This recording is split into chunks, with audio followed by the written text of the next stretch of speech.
At 71, John Travolta just made a decision that shocked his closest friends. The items started disappearing first. A leather jacket from Saturday Night Fever, given to a young actor he barely knew.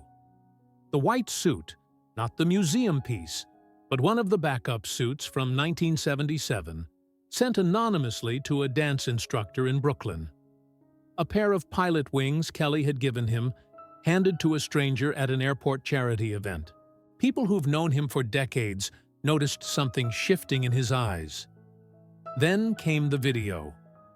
In October 2025, he recorded what he called a message to everyone who ever believed in me.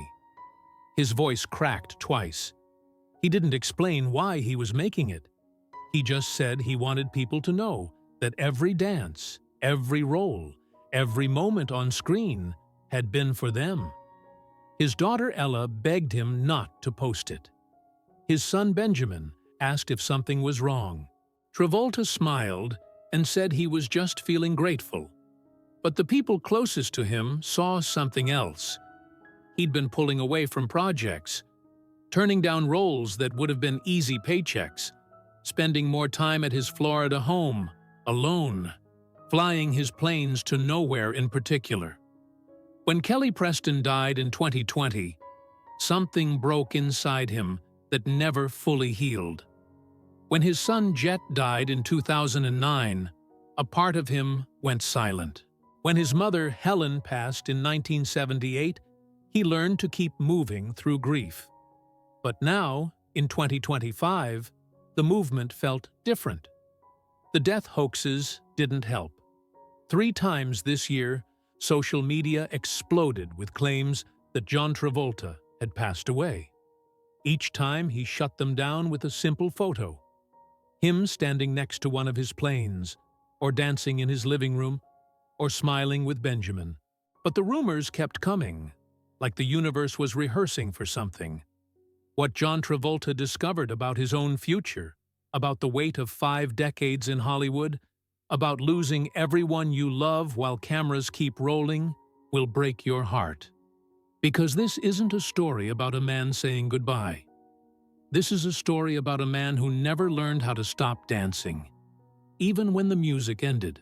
To understand why John Travolta is who he is today, why he moves the way he moves, why he holds on and lets go in equal measure, we need to go back to the beginning. Back to a small house in New Jersey where a skinny kid with a stutter learned that the only way to survive was to become someone else. John Travolta entered the world on February 18, 1954, in Englewood, New Jersey, as the youngest of 6 children in a house that never stayed quiet. His father, Salvatore, owned a small tire shop where grease lived under his fingernails and worry lived behind his eyes. Money was always tight. The kind of tight where dinner meant stretching whatever was left, where new clothes came once a year if you were lucky, where dreams felt like luxuries the Travoltas couldn't afford. But his mother, Helen, refused to let poverty kill possibility. She had been an actress once, or tried to be, before marriage and 6 children turned her stage into a living room. She taught acting classes in their home to make extra money, and the walls became her theater. She'd rehearse scenes from The Sound of Music and My Fair Lady while cooking dinner, her voice filling every corner of that cramped house. John would watch from the doorway, mesmerized by the way she transformed. One moment, she was his tired mother folding laundry. The next, she was someone else entirely. Someone powerful, someone free. He wanted that. At 7, he started mimicking her. He'd copy her gestures, her accents, the way she held her shoulders back when she became a character. His siblings laughed at him. His father told him to go outside and play like a normal boy. But Helen saw something. She saw the way her youngest child disappeared into other people, the way he seemed more comfortable being anyone except himself. She pulled him aside one night and told him something he never forgot. "You have a gift, Johnny. Don't ever let anyone convince you it's not real." but the world tried hard to convince him. School was a war zone. John was painfully thin, with pale skin that burned easily and a stutter that turned simple sentences into minefields. Kids called him Pinky because of his complexion. They mocked the way he walked, the way he talked, the way he existed. Lunch period meant finding somewhere to hide. Recess meant avoiding groups. Every day felt like a test of how invisible he could make himself.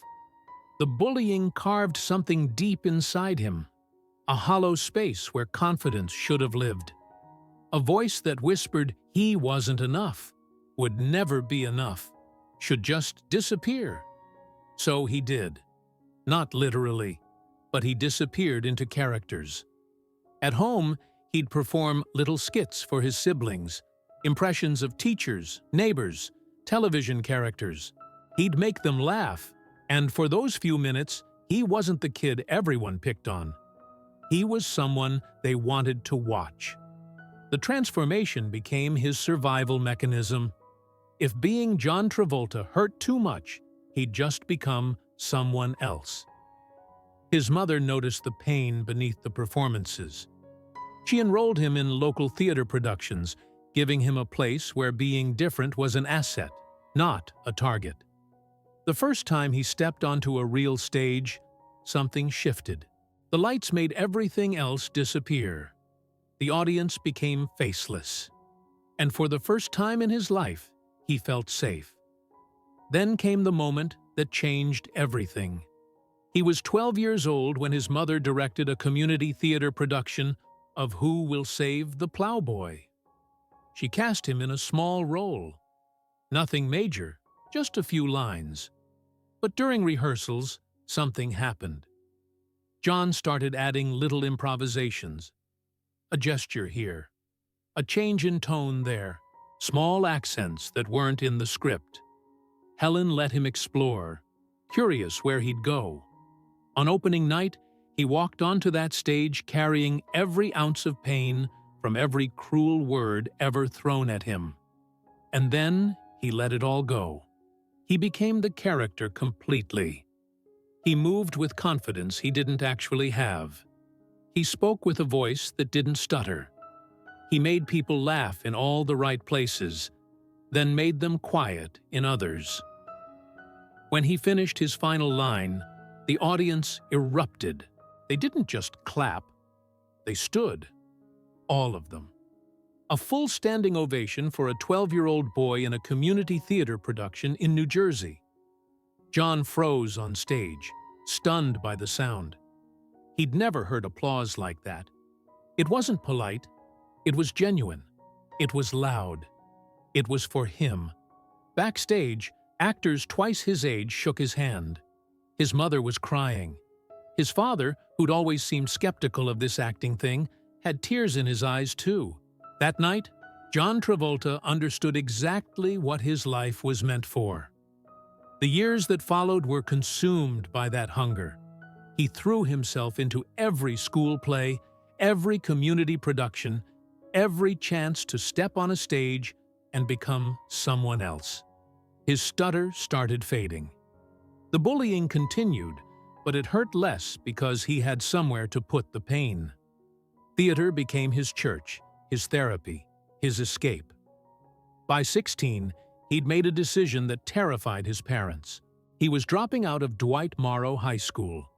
He was moving to New York City, alone, with $200 in his pocket and a dream that most people told him was stupid. His father begged him to finish school first. His mother, despite her own theatrical dreams, worried he was too young, too fragile, too unprepared for a city that ate people alive. But John had already decided. He'd watched his mother teach acting classes in their living room for years, her talent trapped by circumstance. He refused to let that happen to him. In 1970, at 16 years old, John Travolta walked into New York City with a small bag and a heart full of terror. He found a room at the YMCA for $1 a night. The space was barely big enough for a bed. The walls were thin enough to hear everything happening in adjacent rooms. Arguments, crying, lives falling apart in real time. He'd lie awake at night, wondering if he'd made the biggest mistake of his life. During the day, he worked any job he could get. He washed dishes in restaurants where the heat made him dizzy. He delivered flowers through Manhattan traffic. He cleaned offices at night, mopping floors while the city slept. Every dollar went toward rent and food. There was nothing left for comfort, but he kept moving. He'd sneak into free acting classes, slipping into the back of rooms where he technically didn't belong. He'd watch, absorb, practice in mirrors when no one was looking. He auditioned for everything. Plays, commercials, anything with a casting call. Rejection became routine. Most days, he heard no more than he heard his own name. The loneliness was crushing. New York City held millions of people, but John had never felt more alone. There were nights when he'd sit on a bench in Central Park and wonder if his parents were right, if he should just go home, finish high school, get a normal job, stop chasing something that felt further away every day. But then he'd remember that standing ovation when he was 12, the way it felt to make people feel something. And he'd get up and try again. His mother helped him find the neighborhood playhouse school of the theater, where he studied under voice coach Dan Sullivan.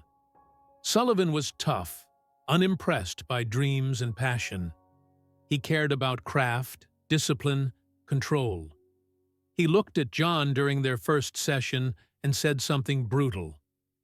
"You've got natural talent. That'll get you nowhere. This industry will chew you up and spit you out if you don't build something stronger than instinct." John listened. The training was intense. He worked on vocal control for hours, learning to shape every syllable, to eliminate the last traces of his stutter. He studied movement, discovering how a simple shift in posture could change an entire character. He learned to cry on command, to access emotions he'd spent years trying to bury. Slowly, the scared kid from New Jersey started becoming a trained actor. His first paid job came at the Cherry Lane Theater in an off-Broadway production of Bye Bye Birdie. He earned $75 a week. It wasn't much, but it meant something profound. Someone was willing to pay him to perform. The theater was small, the backstage was cramped, and the audiences were modest. But every night, John learned something new. He watched older actors, studied their timing, their presence, the way they commanded attention without demanding it. 2 years later, in 1972, he landed a role in the off-Broadway play Rain, acting alongside Blythe Danner. For 2 weeks, John Travolta felt like he'd made it. Then the reviews came out. They were devastating. The show closed after 14 days, and suddenly he was back to nothing. No job, no money, no prospects. He slept on park benches when he couldn't afford the YMCA. He walked Manhattan for hours, hungry and tired, wondering if this was how dreams died. Not with dramatic failure, but with slow, grinding poverty that just wore you down until you gave up. But he didn't give up. In 1973, he auditioned for the national tour of Greece, playing the role of Duty. It wasn't a lead, but it was steady work, steady pay, and a chance to perform across the country. He threw himself into it, improvising dance moves that made the cast laugh, bringing energy that turned a supporting role into something memorable. The tour was grueling. Long bus rides, different cities every week, performing the same show night after night. But it taught him endurance. It taught him how to connect with audiences in Cleveland, then do it again in Chicago, then again in Denver. It taught him that talent without stamina meant nothing. When the tour ended, doors started opening. In 1974, he reached Broadway in Over Here, a musical featuring the Andrews Sisters. The show ran for 341 performances and became one of the season's biggest hits. John sang "A Million Miles Away" with a tenor voice that surprised audiences. He fought through stage fright during previews, nearly panicking before the curtain rose. But once he found his rhythm, he felt at home. The success of Over Here changed his trajectory. He started meeting people who mattered. Casting directors, producers, actors like Treat Williams and Marilu Henner, who would become lifelong friends. Hollywood started whispering his name. That same year, he auditioned for over 50 television commercials. Most said no, but a few said yes, and suddenly he was earning $500 a day selling soda and car accessories. For the first time since moving to New York, he wasn't terrified about rent. Then came the audition that would change everything. In March 1975, John Travolta walked into a casting session for a new ABC sitcom called Welcome Back, Kotter. He almost didn't go. He was exhausted, sweaty from running across town, chewing gum because he'd skipped lunch, and his breath was terrible. But casting director Lynn Stallmaster saw something in him. A swagger, a charisma, a spark that couldn't be taught. They asked him to read for the role of Vinnie Barbarino, a cocky high school student in Brooklyn. John had grown up in New Jersey, not Brooklyn, but he understood the character immediately. The bravado masking insecurity. The humor as defense mechanism. The kid trying to be tough because being soft got you hurt. He nailed the audition. By May 1976, Welcome Back, Kotter had turned John Travolta into a household name. Kids copied his walk. His face appeared on lunchboxes and posters. Teenage girls screamed his name. At 22 years old, the kid who'd slept on park benches was suddenly famous. But fame was just the beginning. What came next would turn him from a TV star into a legend. What came next would change American culture. What came next would also teach him that success can be just as dangerous as failure. Maybe more. Because, in 1976, John Travolta walked into an audition for a movie about a Brooklyn paint store clerk who danced in discos on weekends. Nobody knew it yet, but that movie would change everything. More than 200 actors auditioned for the role of Tony Manero. Most of them could dance. Many had the look. Some even had the attitude. But none of them had the walk. John Travolta had studied a clip from The Brady Bunch, a throwaway moment where a character strutted across the screen with a specific swagger, hips forward, shoulders loose, confidence radiating from every step. It was ridiculous, almost cartoonish, but Travolta practiced it until it stopped feeling like mimicry and started feeling like instinct. When he walked into director John Badham's office in 1976, he didn't introduce himself with words. He just moved. That walk, that strut, that absolute ownership of space. Badham stopped the audition before it really started. "That's him," he said. "That's Tony." But getting the role was only the beginning. Making the movie would nearly break him. Saturday Night Fever wasn't just a film, it was a cultural earthquake waiting to happen, and nobody saw it coming. The story was based on a New York Magazine article about working-class kids in Brooklyn who escaped their dead-end lives through disco dancing. Tony Manero was a paint store clerk who became a king every Saturday night when he stepped onto the dance floor. Travolta understood that duality immediately. He'd lived it. The guy who felt small in daylight but transformed under stage lights. The performer who could make people see someone completely different than who he actually was. But understanding the character and embodying him were different challenges. The production was based in Brooklyn. filming at the Real Disco 2001 Odyssey. The place was loud, packed, electric with energy that felt dangerous. Travolta spent weeks preparing, taking dance lessons, studying the way real Brooklyn kids moved, talked, carried themselves. He'd grown up in New Jersey, but Brooklyn had its own rhythm, its own rules. Then came the white suit. Costume designer Patricia von Brandenstein found it off the rack at a regular store. Nothing custom, nothing expensive. Tony Manero was a paint store clerk making minimum wage.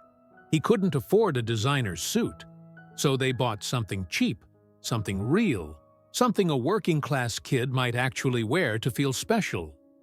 The flared trousers, the wide lapels, the three-piece polyester. It looked almost absurd in daylight, but under the disco lights, it became iconic. The filming process was brutal. For the stayin' alive sequence alone, Badham demanded take after take after take. By the 50th take, Travolta was exhausted. By the 100th, he was in pain. The disco floor was concrete covered with a thin layer of finish. Every spin, every slide, every drop to his knees wore through fabric and eventually skin. His knees started bleeding around take 70. The crew wanted to stop. Badham wanted perfection. Travolta wanted both, but chose perfection. He taped his knees, ignored the pain, and kept dancing. Blood seeped through the tape. He danced anyway. Years later, he'd say those 100 takes taught him more about commitment than any acting class ever could. Pain was temporary. Film was forever. And if he was going to do this, he was going to do it right. The Bee Gees created the soundtrack specifically for the film, shaping their sound to match Tony's emotional journey. Their falsetto became the voice of disco, and the album became a phenomenon. It spent 24 weeks at #1. It sold tens of millions of copies worldwide. It became the second best-selling soundtrack in history. But that success came later. During filming, Travolta was just trying to survive each day. There was a rawness to the production that matched the story. One night, while shooting at the Real 2001 Odyssey, an actual fight broke out on the dance floor. Not a staged one. A real brawl.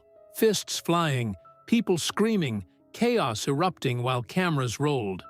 Travolta watched it happen, felt the genuine danger in the room, and it informed his performance. Tony's world wasn't safe. It was volatile, unpredictable. One wrong move from violence. That scene, the near rape in the back seat, the brutality bubbling beneath the disco glamour, came from that real tension Travolta witnessed. The MPAA later forced cuts, but the edge remained. Saturday Night Fever premiered at Mann's Chinese Theater on December 14, 1977. The crowd outside felt like a rock concert. Inside, the film ignited. By the end of 1978, it had made over $350 million worldwide. John Travolta, at 23 years old, received his first Academy Award nomination for Best Actor, the youngest nominee since 1932. He was no longer a TV star. He was a phenomenon. But while the world celebrated, something terrible was happening behind the scenes. During the Saturday Night Fever press tour, Travolta learned his mother had breast cancer. Helen had kept it from him, not wanting to distract him during the biggest moment of his career. By the time he found out, it had already spread. He had to choose between promoting the film that was making him a superstar and being with his dying mother. The choice tore him apart. Helen insisted he finish his obligations. "This is what we worked for, Johnny," she told him. "Don't stop now." So he smiled for cameras while his heart was breaking. Then came Grease. Travolta had actually played Danny Zuko years earlier in a regional production. The character lived inside him already. When producers considered Henry Winkler for the film version, Travolta fought for it. He sang Greased Lightning live on set to prove he could handle the vocals. Olivia Newton-John helped coach him through the musical numbers, and their chemistry became undeniable.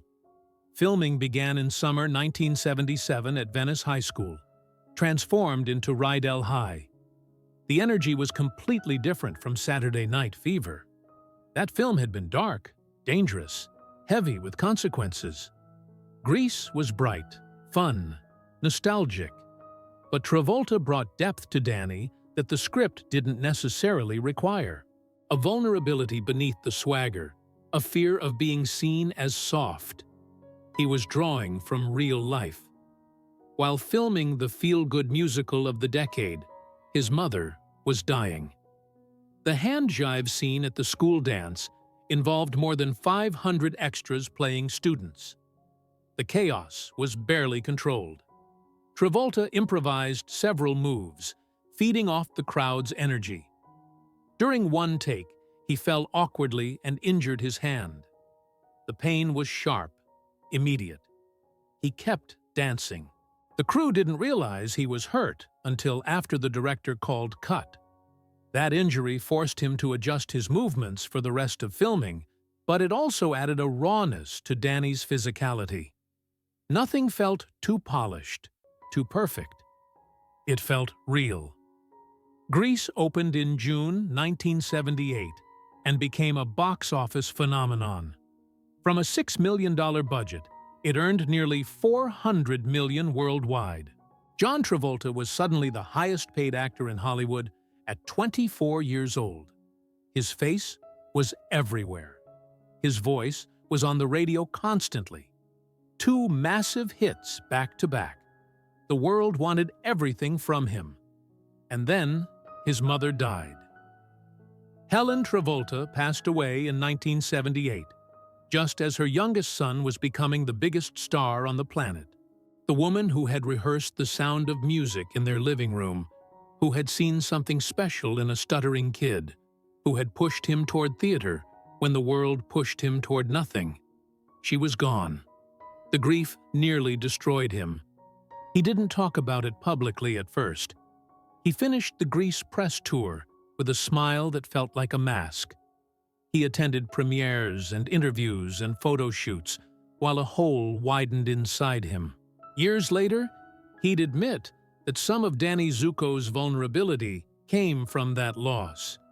The moments when Danny lets his guard down, when you see genuine emotion beneath the greaser persona, that was real pain bleeding through. Helen never got to see him win an Oscar. She never got to see him become a legend. She died knowing he was successful, but she never knew how far he'd go, how long he'd last, how deeply her belief in him would shape his entire life. At 24, John Travolta had conquered Hollywood. He'd delivered 2 of the biggest films of the decade. He'd been nominated for an Oscar. He'd become a global icon. His face was on magazine covers. His dance moves were copied by millions. His music topped charts worldwide. But he'd also learned that success couldn't protect you from loss. That fame couldn't fill the hole left by people you loved. That all the applause in the world couldn't bring back the one person whose applause mattered most. In 1978, he released a single called Let Her In. It climbed to #1 in the UK and spent 7 weeks there. In the United States, it reached the top 10. The song was about loss, about holding on to someone who was gone. Travolta sang it like he meant every word, because he did. Then came the offers. Superman wanted him for Clark Kent. He turned it down, a decision that would haunt him for decades when the film made over $300 million worldwide and defined superhero cinema. ABC wanted him for a television special. Scheduling made it impossible. The world was handing him everything, and he was making choices based on instinct, grief, and fear. Some would prove brilliant. Others would nearly end his career.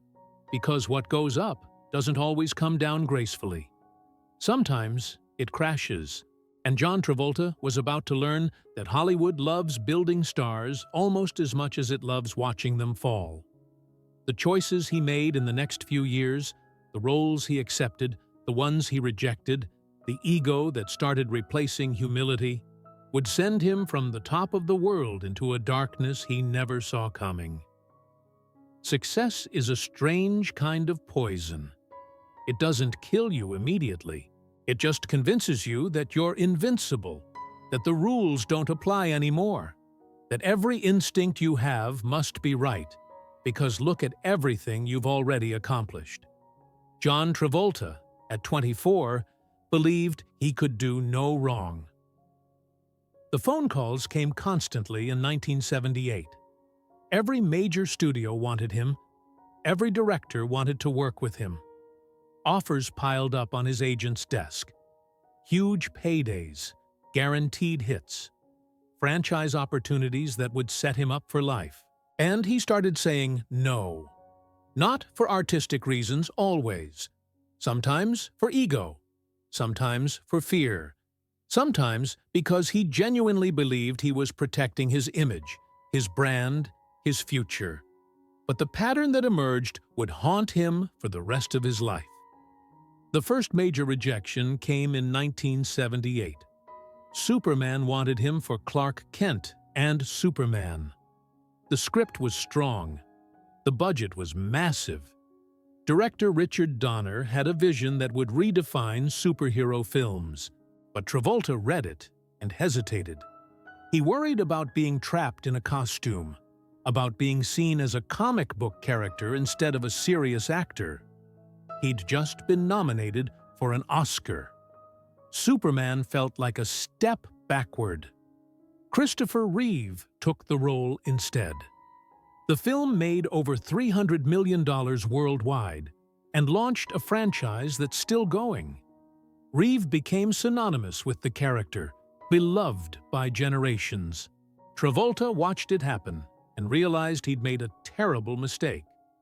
But by then, it was too late. The second rejection came in 1979. American Gigolo offered him the lead, a sophisticated, morally complex role that would have shown range beyond disco dancing. But Travolta had concerns about the explicit content, about playing a male escort, about how it might affect his image with younger fans. Richard Gere took the part.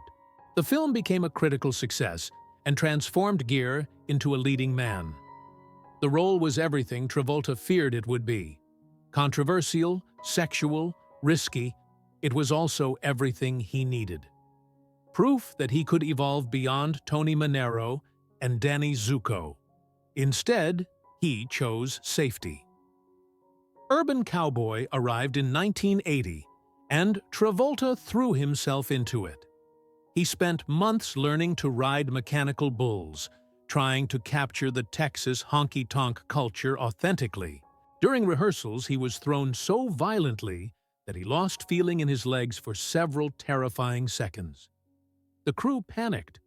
Travolta insisted they continue even before getting properly checked.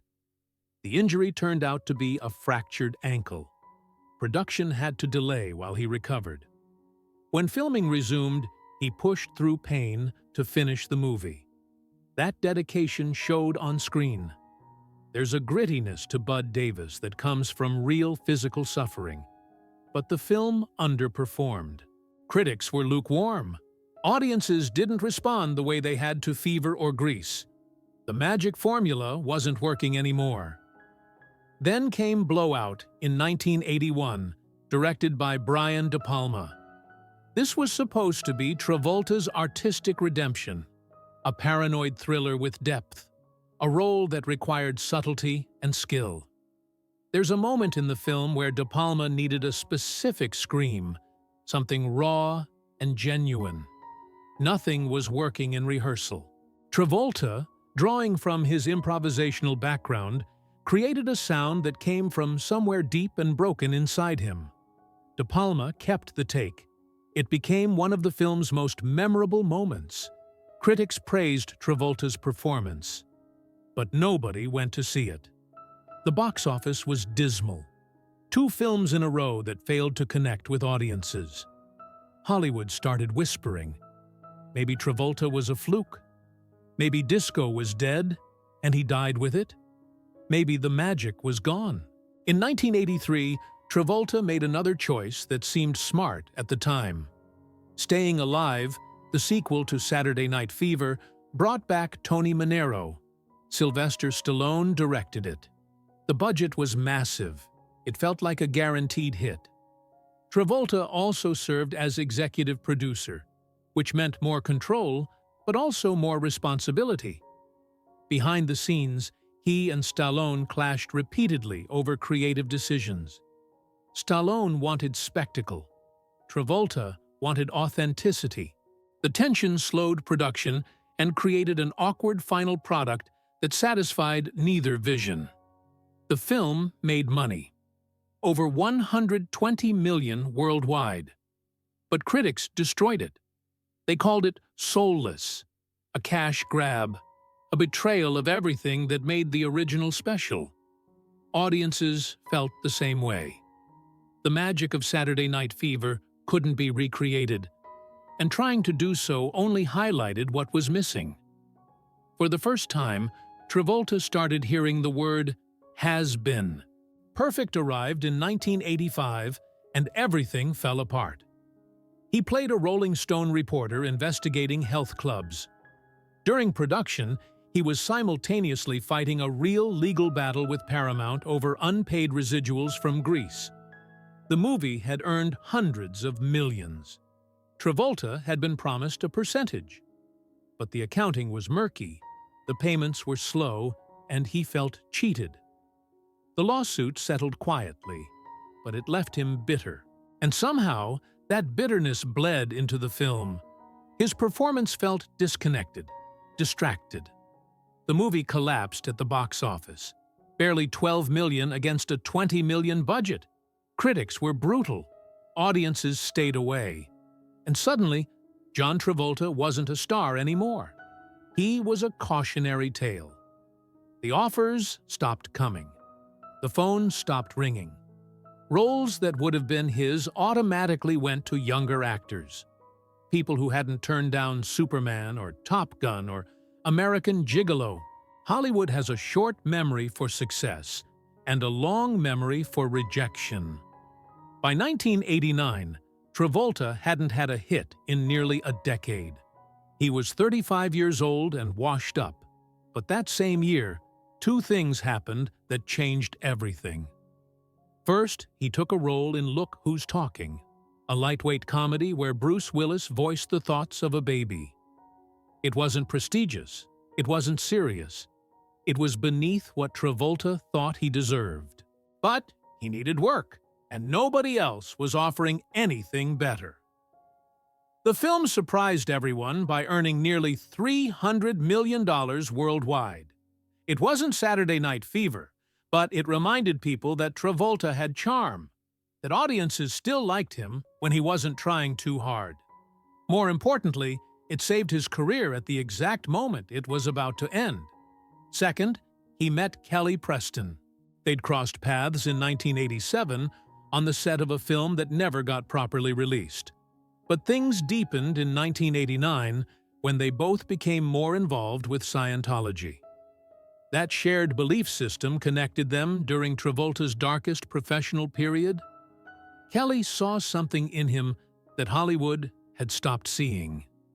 Not the disco king, not the failed star trying to reclaim past glory, but a man dealing with loss, rejection, and fear. She became his anchor when everything else felt unsteady. They married in 1991, and for the first time in years, Travolta had stability. Not professional success yet. That would come later. But emotional stability, a partnership, someone who believed in him when he'd stopped believing in himself. Behind the scenes, though, his finances were a disaster. In 1989, he was sued for $5 million by a former manager who accused him of embezzlement and financial mismanagement. The case revealed how little attention Travolta had paid to his money during the height of his fame. In the 1970s, he'd made tens of millions without understanding where it went. Who controlled it?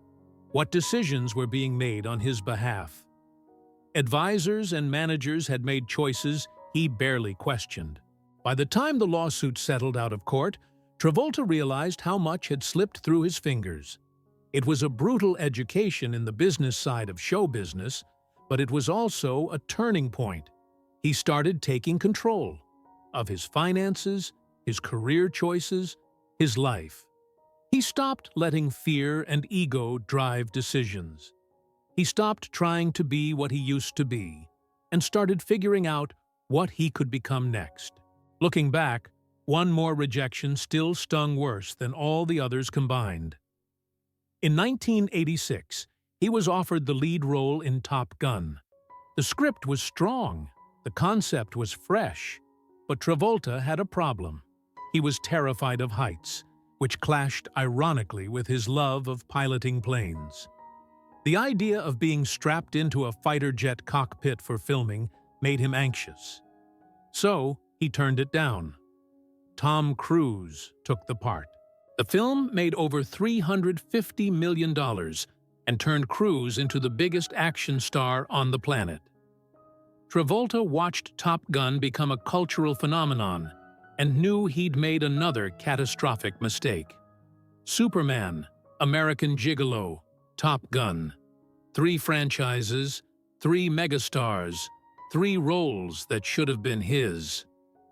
By the end of the 1980s, John Travolta had learned a painful lesson. Talent alone isn't enough. Luck matters. Timing matters.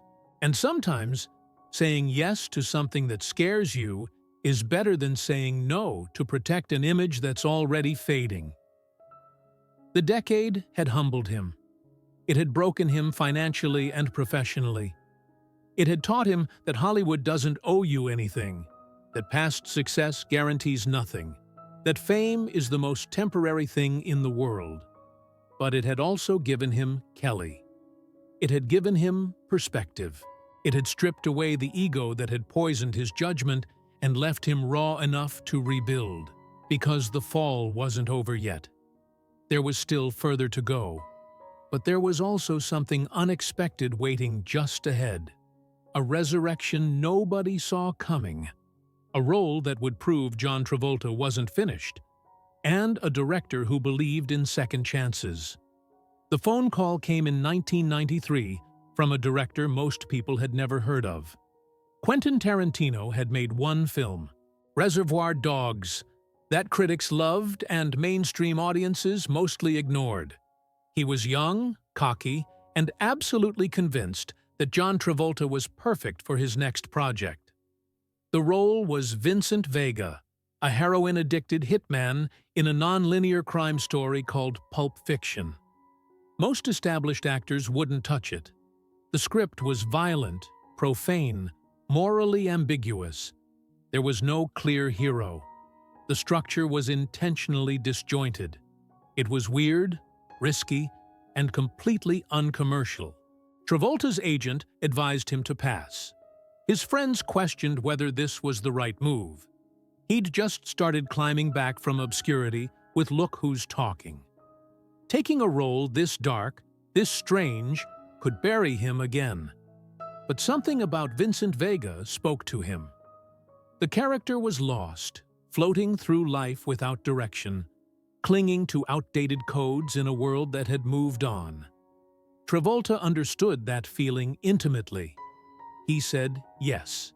Filming began in 1994, and from the first day, Tarantino pushed everyone beyond their comfort zones. The famous dance scene between Travolta and Uma Thurman at Jackrabbit Slim's wasn't carefully choreographed. Tarantino told them to just move, to find the rhythm, to let it happen organically. They filmed 20 takes. Travolta had just returned from promoting the film in Europe and was exhausted. His feet hurt. His back ached. But Tarantino kept rolling, capturing something loose and genuine that rehearsal would have killed.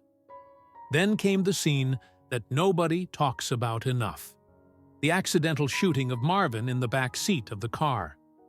During one take, as Travolta gestured with the prop gun, his finger slipped. The blank fired. In the script, Vincent was supposed to shoot Marvin deliberately, but the way Travolta's finger slipped made it look completely accidental, which was somehow more disturbing, more real. Everyone on set froze except Travolta and Samuel L. Jackson. They stayed in character, improvising through the shock. Tarantino watched the monitors and knew immediately. That was the take. The accident made the scene. It turned a moment of violence into something absurd and horrifying at the same time. Later in filming, during the adrenaline-shot scene, Travolta fell to his knees harder than planned. The impact sent pain shooting through his legs. The scream he made, raw, genuine, was real pain, not acting. Tarantino kept it in the final cut because it added authenticity that no amount of preparation could manufacture.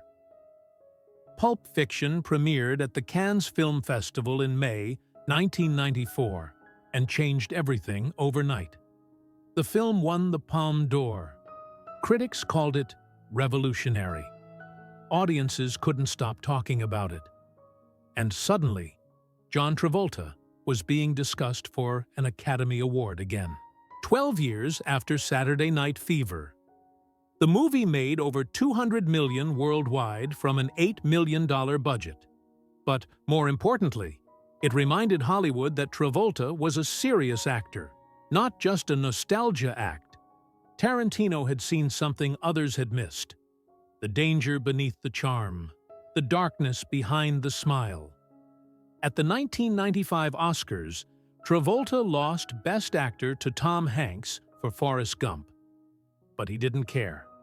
He'd already won something more valuable: his career back. The offers started flooding in again, but this time, Travolta was smarter about his choices.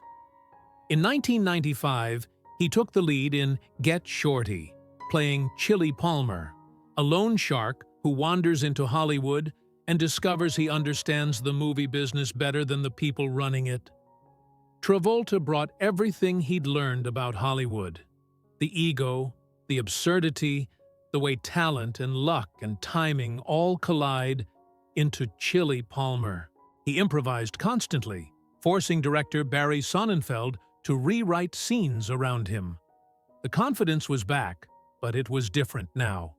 Less arrogant, more knowing. The film earned over $70 million and reminded everyone that Travolta could be funny, charming, and sharp all at once. But that same year, something happened that put everything in perspective.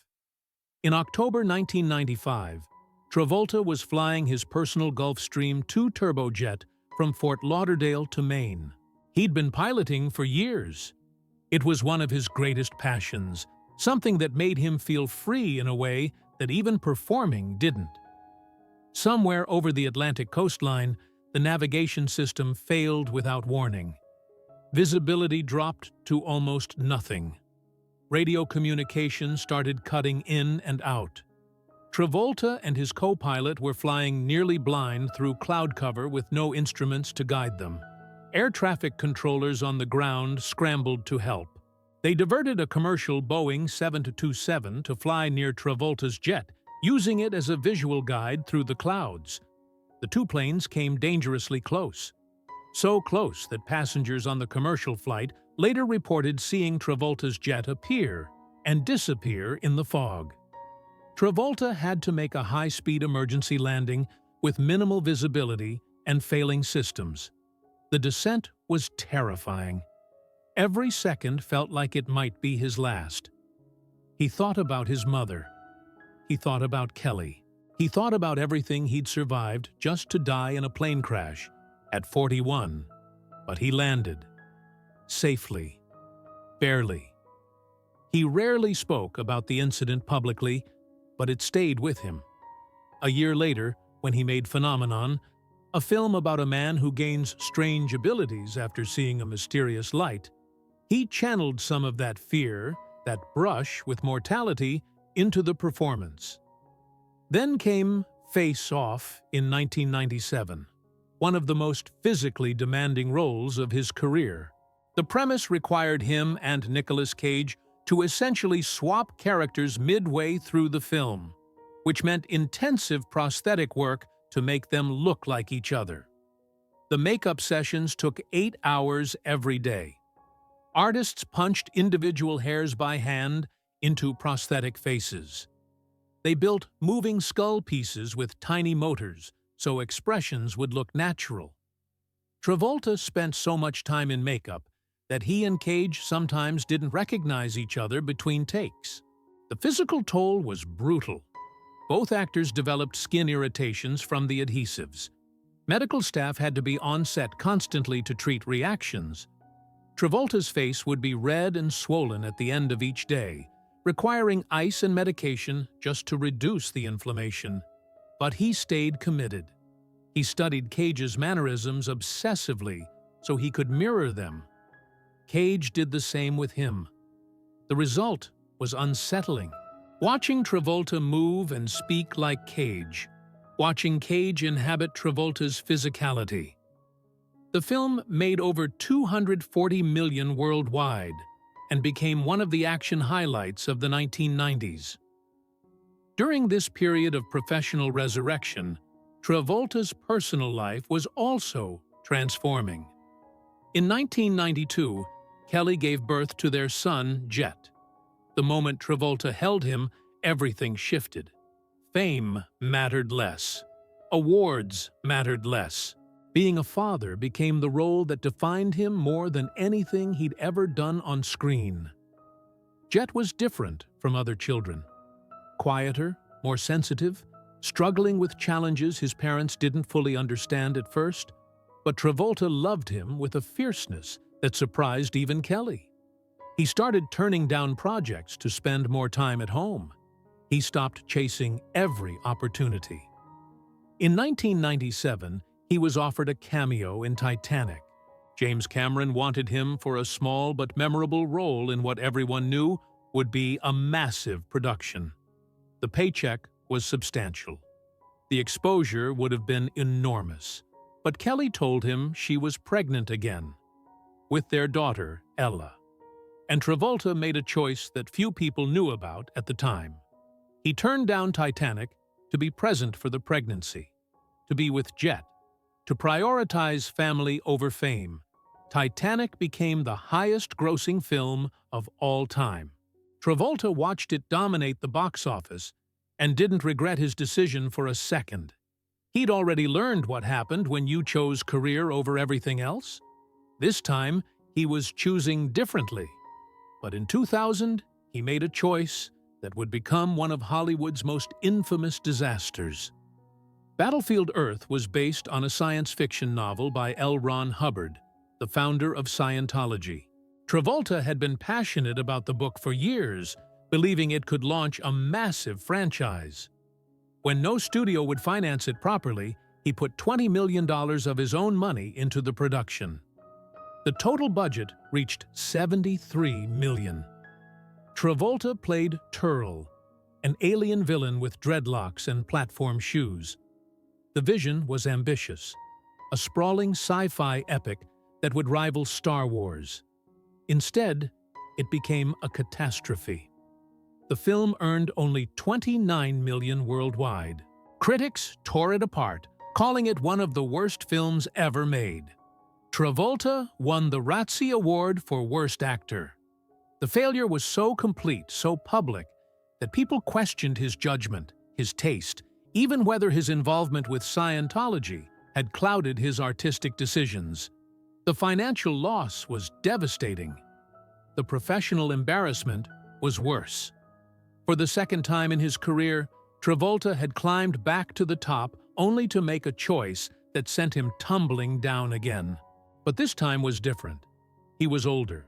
He had Kelly. He had Jett and Ella. He'd survived plane crashes and career deaths and resurrections. One bad movie wasn't going to destroy him. Still, the early 2000s were rough. Offers slowed again. Roles got smaller. He took work in action films that didn't require much. Swordfish, The Punisher. Paycheck gigs to keep things stable at home. He thought he'd weathered the worst storms of his life. He thought nothing could hurt worse than professional failure or near-death experiences. He had no idea what was coming, because in 2009, John Travolta would face a loss so profound, so devastating, that every other hardship in his life would pale in comparison. January 2nd, 2009 started like any other family vacation day. The Travoltas were in the Bahamas, staying at their home on Grand Bahama Island. Jett was 16 years old. He'd been having a good week, smiling more than usual, engaged, present in ways that made his parents grateful. John woke up that morning and went to check on his son. Jett was lying on the bathroom floor, unresponsive, not breathing. What happened in the next minutes would break John Travolta in ways that Saturday Night Fever's success and Pulp Fiction's resurrection and every professional triumph could never repair. He dropped to his knees and started CPR. He pressed on his son's chest, counting compressions the way he'd been trained. He breathed into Jett's mouth, begging him to come back. Kelly was screaming. Hotel staff were calling for help. Time stopped being linear. Seconds felt like hours. Minutes disappeared entirely. He kept performing CPR long after paramedics arrived. He couldn't stop. Stopping meant accepting what he couldn't accept. They rushed Jett to the hospital. Doctors worked on him, but there was nothing they could do. Jett had suffered a seizure while bathing and hit his head. By the time John found him, it was already too late. At 11:30 a.m., doctors pronounced Jett Travolta dead. The grief was annihilating. It wasn't sadness or loss. It was a complete dismantling of reality. John Travolta, who'd performed through his mother's death, who'd danced through heartbreak, who'd survived career disasters and near-death experiences, couldn't find a way to function. He'd spent 16 years protecting Jett, loving him, learning how to be the father a special child needed. And in one morning, all of that ended. Then, the violation got worse. Within days of Jett's death, an ambulance driver and a funeral home employee attempted to extort $25 million from the family. They claimed to have documents proving a cover-up, that Travolta had delayed calling for help, that he'd acted improperly, that there were secrets worth paying to suppress. None of it was true, but they knew the Travoltas were vulnerable, destroyed by grief, desperate to avoid more publicity around their son's death. So they demanded money for silence. The case went to trial in the Bahamas. Travolta had to take the stand and relive the worst day of his life in front of cameras, reporters, and strangers. He described finding Jett's body. He described performing CPR while begging his son to breathe. He described the moment he realized no amount of love could bring him back. The courtroom saw John Travolta the father, not the movie star. They saw a man completely broken, forced to defend himself against accusations from people trying to profit from his nightmare. The extortionists were eventually convicted, but the damage was done. The most private, sacred, devastating moment of Travolta's life had been turned into a public spectacle. Kelly and John retreated from the world. They stopped taking roles. They barely left their Florida home. Friends worried they might never recover. Then, in November 2010, something unexpected happened. Kelly gave birth to their son Benjamin through a surrogate. The pregnancy had been planned before Jett's death but confirmed after. For months, Travolta wrestled with impossible emotions. Grief for the son he'd lost, anticipation for the son arriving, guilt for feeling anything except sadness. When Benjamin was born, Travolta held him and felt something he thought was gone forever: hope. Benjamin wasn't a replacement for Jett. Nobody could be. But he was a reason to keep living, to keep trying, to keep showing up. Ella needed her father. Kelly needed her husband. And Benjamin needed parents who could function despite carrying unbearable weight. Slowly, carefully, Travolta started working again. He'd actually filmed Hairspray back in 2007, before Jett's death. Playing Edna Turnblad, a warm, joyful character in full drag, had required hours of makeup and prosthetics every day. The film made over 200 million worldwide and reminded audiences that Travolta could still bring lightness and charm. Wild Hogs, also from 2007, had been pure fun. A buddy comedy about middle-aged men on motorcycles. Travolta insisted on doing real motorcycle stunts and had a minor crash that left him bruised. But the cast bonded so strongly they rode together between takes, and the film earned over 250 million worldwide. Those projects felt like they'd happened in a different lifetime, before loss, before understanding what real pain actually meant. After Jett's death and Benjamin's birth, Travolta took smaller roles. He wasn't chasing stardom anymore. He was just trying to stay busy, to keep his mind occupied, to give himself reasons to get out of bed. In 2010, he flew his personal Qantas 707 to Haiti to deliver supplies after the devastating earthquake. The plane, which he'd bought and maintained himself, became a symbol of service, of using wealth and privilege for something beyond ego. In 2016, he returned to television to play Robert Shapiro in The People vs. O.J. Simpson. He gained 25 pounds for the role and studied Shapiro's mannerisms obsessively. The series was critically acclaimed, and Travolta earned an Emmy nomination. It proved he could still command attention, still disappear into character, still do the work. In 2018, he finally got to make Gotti, a passion project he'd chased for years. The production faced constant obstacles: funding issues, director changes, distribution problems. When it finally released, critics destroyed it. It earned a 0% rating on Rotten Tomatoes, but Travolta stood behind it. In 2025, he'd say he never regretted making Gotti because it mattered to him personally. Success and failure had stopped meaning what they used to mean.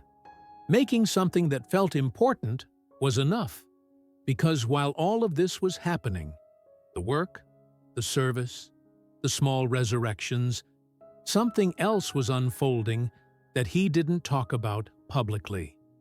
Kelly was sick. She'd been diagnosed with breast cancer in 2018, the same disease that had taken his mother Helen 40 years earlier. Kelly fought it privately, not wanting publicity, not wanting sympathy, just wanting to live as normally as possible for as long as possible. Travolta watched the woman who'd saved him, who'd stood beside him through career disasters and the loss of their son, slowly slip away. On July 12, 2020, Kelly Preston died at 57 years old. Her final words to John were about joy. She told him to keep dancing, keep flying, keep living. She made him promise that grief wouldn't consume him the way it almost had after Jett. She wanted him to find reasons to smile, to be present for Ella and Benjamin, to remember that life was still worth living even when it felt unbearable. Travolta posted tributes online, raw, honest messages about love and loss. On Kelly's birthday in 2025, he posted a video of himself singing "Come Rain or Come Shine," his voice cracking with emotion. Millions of people watched and felt his grief radiating through the screen. But he kept his promise to her. he kept moving. In November 2025, at 71 years old, John Travolta appeared in a Capital One holiday commercial playing Santa Claus. The set was filled with 50 dancers and bright lights. The ad required him to dance, really dance, the way he had in Grease and Saturday Night Fever. And he delivered.